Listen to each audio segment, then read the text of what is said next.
Yamaha has been on a tear lately with really cool products within a somewhat affordable price. You got the FZ09, the FJ09, the FZ07. Of course, you have the R1 and the R1M. All of those are fantastic and really fun, cool motorcycles. But it's no secret Yamaha has been missing out on the beginner bike market in the US. That all changes now with this, the R3. Basically a bored out version of the R25 available in the Asian markets. It's now coming to America and it's about time. So what do we have here? It all starts with the engine. It's a 321cc parallel twin. So it's bigger than the Kawasaki Ninja, bigger than the CBR 250 Honda, bigger than the CBR 300 Honda too. By a significant margin too. So it's kind of on this level playing field with the KTM RC 390. I have not ridden that yet, so it's kind of hard to compare how the two stack up. But focusing back on the Yamaha here, they really focused on a beginner bike that'll grow with the rider and that looks cool. Doesn't look like a beginner bike. I mean, you have this R6 kind of esque front end styling design up there that looks really cool in my opinion.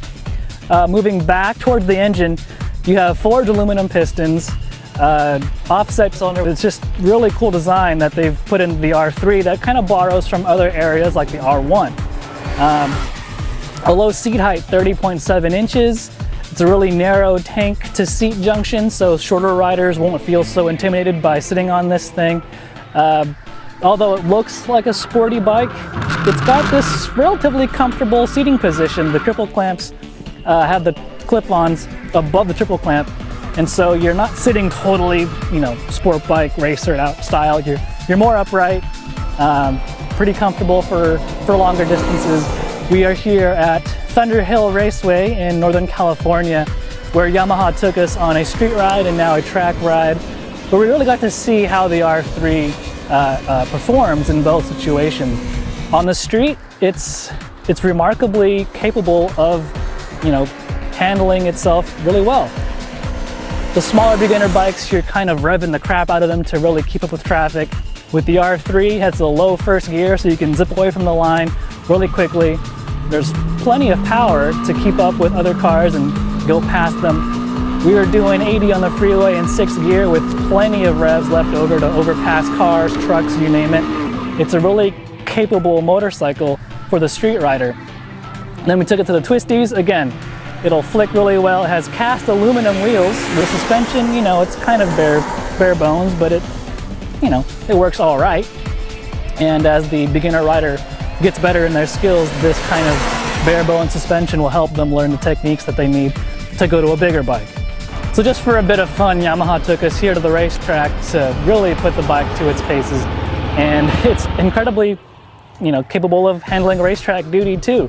Those small displacement race classes around the country, I think you better watch out because the R3 might be a contender. There's plenty of power not to get bored. You can easily do over 100 miles an hour.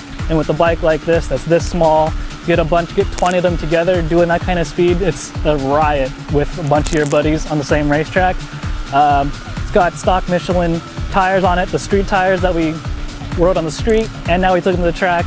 They're not track focused tires, but they handle all right. Maybe one talking point is the single front brake disc.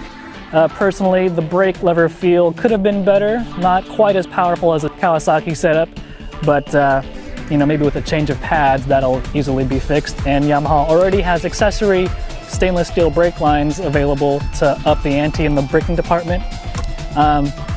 Overall, it's hard to fault the R3. At just under 370 pounds, it's in between the Honda and the Kawasaki as far as weight goes.